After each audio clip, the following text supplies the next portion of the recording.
Assalamualaikum warahmatullahi wabarakatuh. Perkenalkan, nama saya Lintang Adimawati dari kelas M04 Pengantar Bioteknologi. Di sini saya akan menyampaikan materi tentang DNA dan RNA untuk memenuhi tugas evaluasi tengah semester. Kalian tahu nggak sih apa itu DNA? DNA adalah asam deoksiribonukleat yang tersusun secara sistematis dan merupakan pembawa informasi genetik yang diturunkan kepada jasad keturunannya. Secara struktural, DNA merupakan polimer nukleotida, di mana untuk setiap nukleotida tersusun atas gula, deoksiribosa, fosfat, dan basa. Nah, volume tersebut membentuk double helix. Selanjutnya, struktur DNA rantai helix ganda atau double helix. DNA tersusun dari polimer nukleotida. Setiap nukleotida terdiri dari gula deoksiribosa, fosfat, dan basa. Polimer tersebut membentuk double helix di mana kedua helix disatukan oleh ikatan hidrogen yang terjadi antara dua basa nitrogen berupa senyawa purin dan pirimidin yang saling berpasangan. Selanjutnya ada nukleotida. Nukleotida adalah sekelompok zat biokimia yang di dalamnya terdapat basa purin atau basa pirimidin, gula ribosa atau 2-deoksiribosa, dan 1 atau lebih gugus fosfat. Komponen penyusun nukleotida terdiri dari 3 jenis molekul, yaitu gula pentosa, deoksiribosa pada DNA atau ribosa pada RNA, basa nitrogen, dan gugus fosfat. Terdapat 4 jenis nukleobasa pada DNA, yaitu guanin, adenin, sitosin, dan timin. Nukleotida berfungsi sebagai pengkodean dan penerjemah informasi genetik, kontribusi terhadap metabolisme energi, partisipasi dalam struktur koenzim, pengatur pematang limfosit, aktivasi dan peningkatan fagositosis dan makrofag, serta meningkatkan respons imunologis. Nukleotida diperoleh dari makanan dan juga sintesis di hati dari nutrien. Susunan nukleotida dalam struktur asam nukleat yaitu yang berada pada kanan atas merupakan nukleotida monofosfat. Jika memiliki 1 gugus fosfat yaitu warna merah, lalu basa nitrogennya mewakili 1 sisi pasangan basa, dan pada kiri bawah terdapat 4 nukleotida membentuk 2 pasangan basa yaitu timin dengan adenin dan dihubungkan dengan ikatan hidrogen, dan guanin dengan sitosin yang dihubungkan dengan 3 ikatan hidrogen. Selanjutnya ada nukleosida. Nukleosida adalah nukleotida tanpa gugus fosfat. Nukleosida terdiri dari basa nitrogen yang secara kovalen melekat pada gula, yaitu ribosa atau deoksiribosa, tetapi tanpa gugus fosfat. Nukleosida dapat digunakan sebagai agen antivirus dan anti kanker. Adenosin, timidin, uridin, guanosin, sitidin, dan inosin merupakan contoh dari nukleosida. Yang selanjutnya ada ikatan fosfodiester. Dalam DNA dan RNA, ikatan fosfodiester adalah hubungan antara atom karbon pada posisi 3 dari satu molekul gula dan atom karbon pada posisi 5 dari atom lain. Deoksiribosa dalam DNA dan ribosa dalam RNA. Ikatan kovalen yang kuat terbentuk antara gugus fosfat dan 2 cincin karbohidrat berkarbon 5 pentosa di atas 2 ikatan ester. Ikatan fosfodiester terjadi ketika tepatnya 2 gugus hidroksil dalam asam fosfat bereaksi dengan gugus hidroksil pada molekul lain untuk membentuk 2 ikatan ester. Selanjutnya ada basa nitrogen penyusun DNA. Untai ganda DNA terhubung melalui ikatan hidrogen yang terbentuk di antara pasangan basa nitrogen. Ikatan hidrogen tersebut terbentuk antara 2 basa nitrogen purin dan pirimidin. basa purin jauh lebih besar dari pirimidin. Basa purin adalah adenin dan basa guanin, dan basa pirimidin adalah cincin beranggotakan 6 heterosiklik aromatik yang lebih kecil yang mengandung atom nitrogen pada posisi 1 dan 3. Pirimidin adalah seperti sitosin, urasil, dan timin. Selanjutnya ada pasangan basa. Dua nukleotida dalam DNA atau RNA yang saling komplementer dan terhubung oleh ikatan hidrogen disebut pasangan basa. Dalam pasangan basa, adenin membentuk pasangan basa dengan timin, sementara guanin dengan sitosin dalam DNA. Pada RNA, timin digantikan oleh urasil, sehingga pasangan adalah adenin urasil dan guanin sitosin.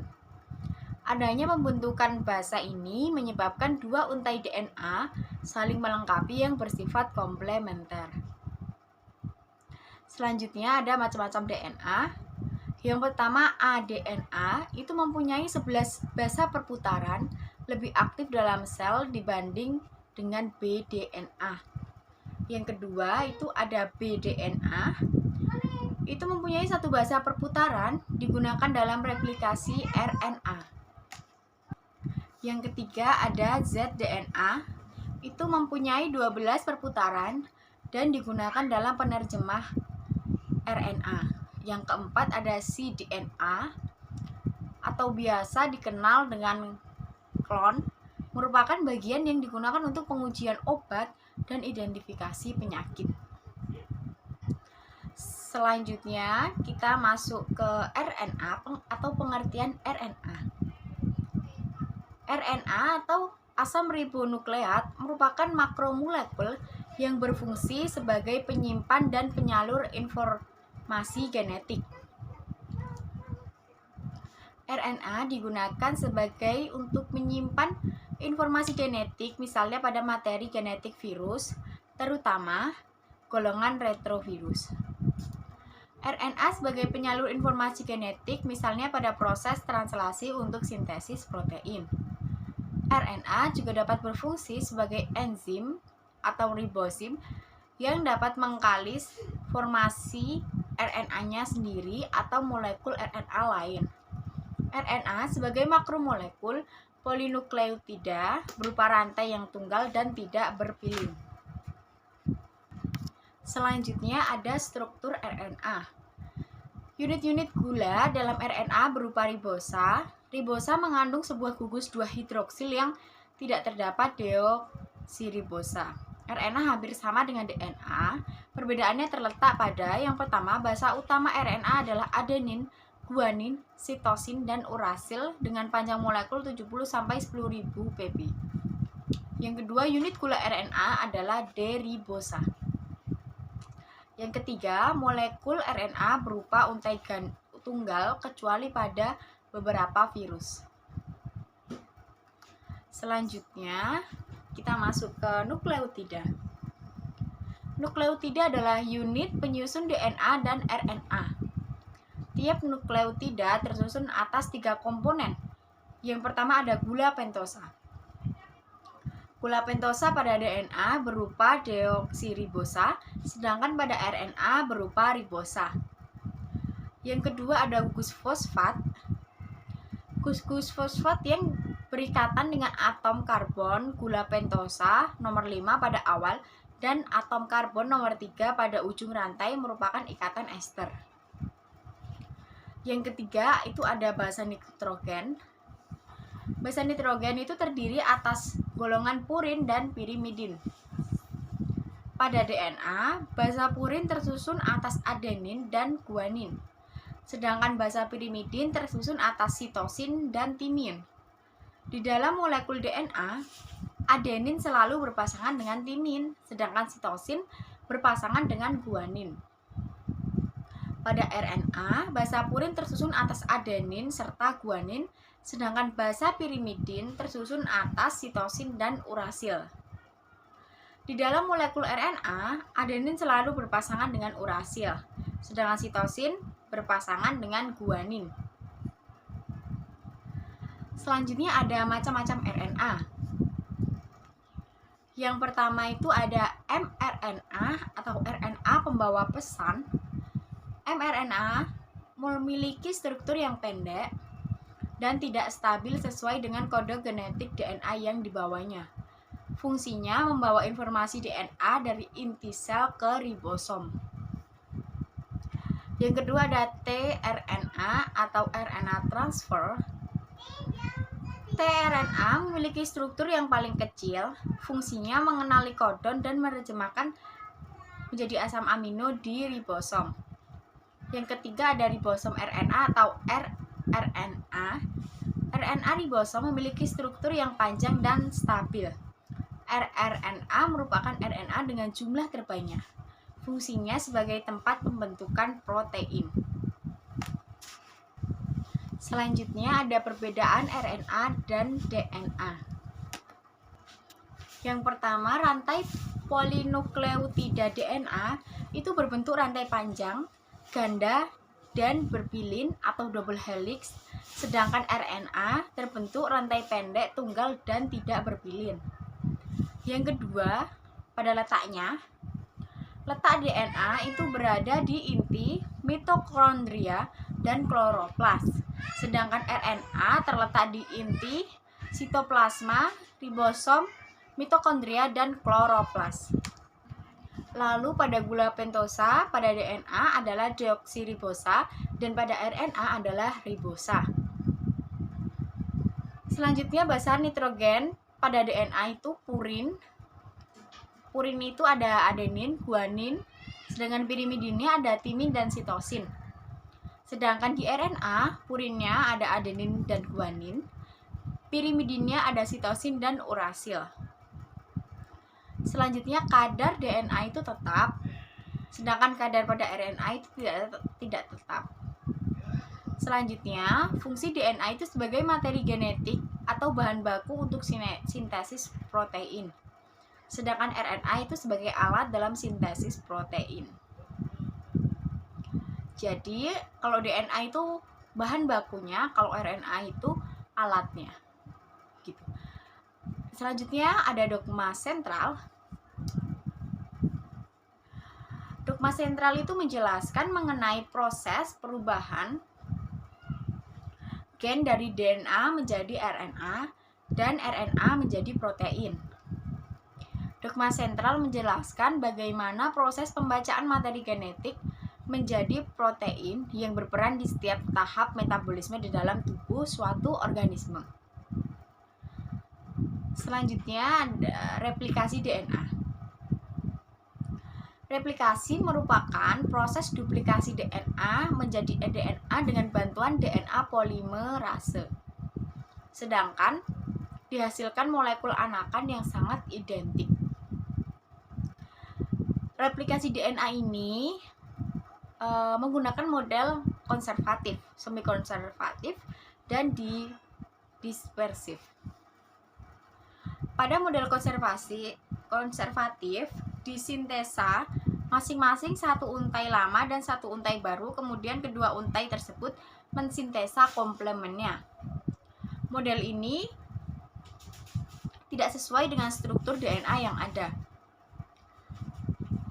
Demikian pula model dispersif tidak mungkin terjadi sintesa secara berselang-seling antar waktu yang lama dan yang baru semacam suatu hibrid.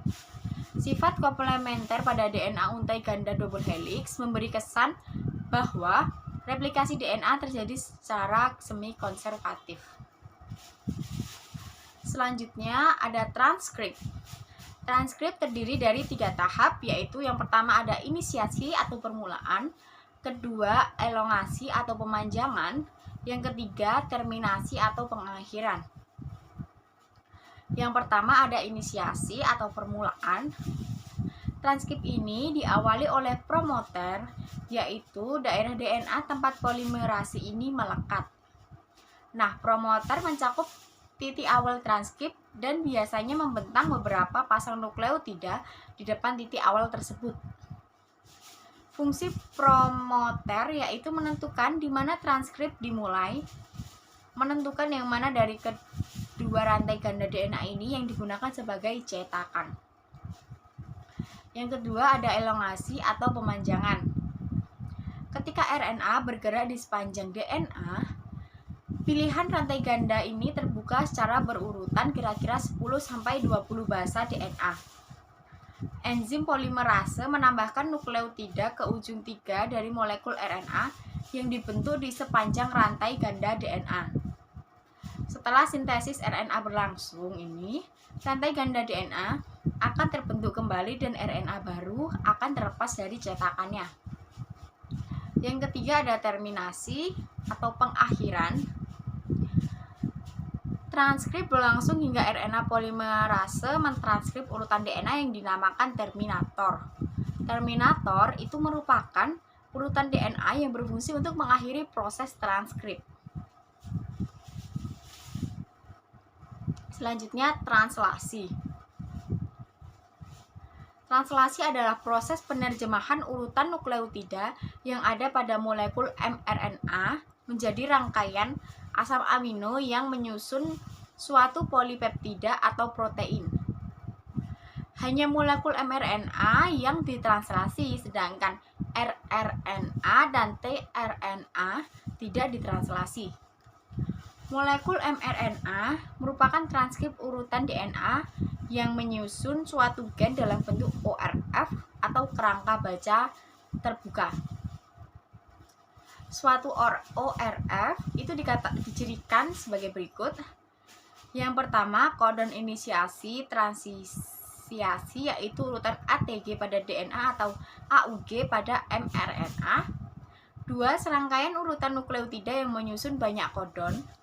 Yang ketiga, kodon terminasi transiasi yaitu RAA, UAA pada mRNA, TAG, UAG pada mRNA, atau TGA, UGA pada mRNA. Sekian penjelasan dari saya. Apabila ada kekurangannya mohon dimaafkan.